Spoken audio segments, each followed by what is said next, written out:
ఎలాగ పెట్టావని ఇప్పుడు G force అంటున్నావు? ఏదో ఆవేశంలో అలా అన్నాను. నీ ఆవేశాన్ని తీసుకెళ్లి చెత్త కప్పులో పాడే, అది ఇప్పుడు చాలా అవసరం. ఇలాగే మీరిద్దరు దెబ్బలాడుకుంటూ ఉన్నారంటే ఏమీ వర్కౌట్ అవుతుంది. మనం ఇక్కడి నుంచి తప్పించుకునే మార్గం ఆలోచించాలి. తప్పించుకోవడానికి దారిన్నా కూడా మనం తప్పించుకోలేదు. ఇక్కడికి వచ్చి ఇరుక్కున్నాక మనం తప్పించుకోగలమా? సరైన ఫైల్ తీసుకొచ్చుంటే ఇప్పుడు అసలు ఈ సమస్య వచ్చుండదు కాదు. నేను అందుకు అస్సలు ఒప్పుకోను. ఎందుకంటే నేను తీసుకొచ్చింది కరెక్ట్ ఫైల్. ఇక్కడి నుంచి తప్పించుకున్న తర్వాత మీకు అది ప్రూవ్ చేస్తాను. ఇక్కడి నుంచి ఎలా తప్పించుకుంటాం?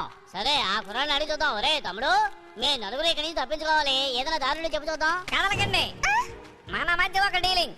మీరెవ్వరూ ఈ గీత దాటి రాకూడదు.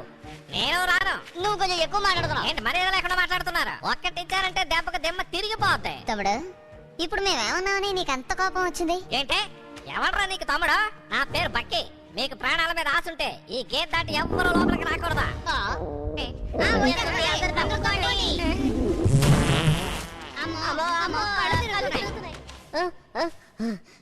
ఉదయాన్నే గ్యాస్ వదిలేస్తే ఎంత హాయిగా ఉంటుందో చూడండి. ఈ పొట్టివాడి మాటలు అసలు పట్టించుకో. ఎవరిని చూసి పట్టివాడు అంటున్నా?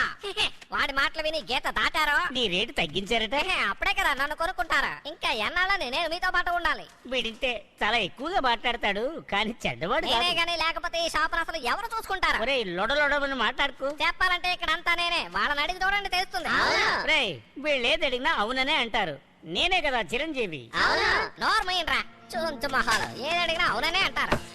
వాడు తిక్కలోడు, మాటలు పట్టించుకోవద్దు. నేనేం తెక్కలోడు కాదు.